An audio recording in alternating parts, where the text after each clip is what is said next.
Yo, I heard that some Haitian is about to host Haitian reality TV show, so which is a beautiful thing. But I don't know how they're gonna, I don't know how they're gonna host that because today Haitian is going to take part of that as the person organizing the show. I hope you know exactly what you're doing because if it's gonna be a reality TV show, you should at least select Haitian who's able to speak English, you know what I'm saying? Because you're not gonna do the thing only for Haitians, you're gonna do this thing as well for the international to see that you are doing something.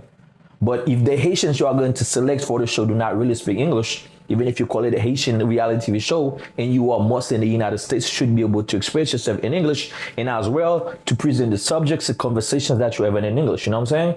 Because one thing with the Haitians, most of the Haitian travels, I feel like that shit happened by luck because they don't really prepare for the opportunity. Myself, before I even came to the States, like I came to the States not long ago, but I can tell you, I have already been speaking English for over 20 years. Even if I was not in the United States yet, but deep in my mind, deep in my thought, I know that someday I was gonna come to the United States. And that's the reason why when I made it to the United States, I didn't have any problem. To test my level, I even get a job at a big company where I'm speaking English only on the phone. So I can make sure that I know what I know. So whoever you're gonna pick to be a participant in this show, make sure he can express himself. Otherwise, this is the lost money. And nobody wanna invest in something that's not gonna be sold out. You feel me? So make sure you do the right thing. Peace out.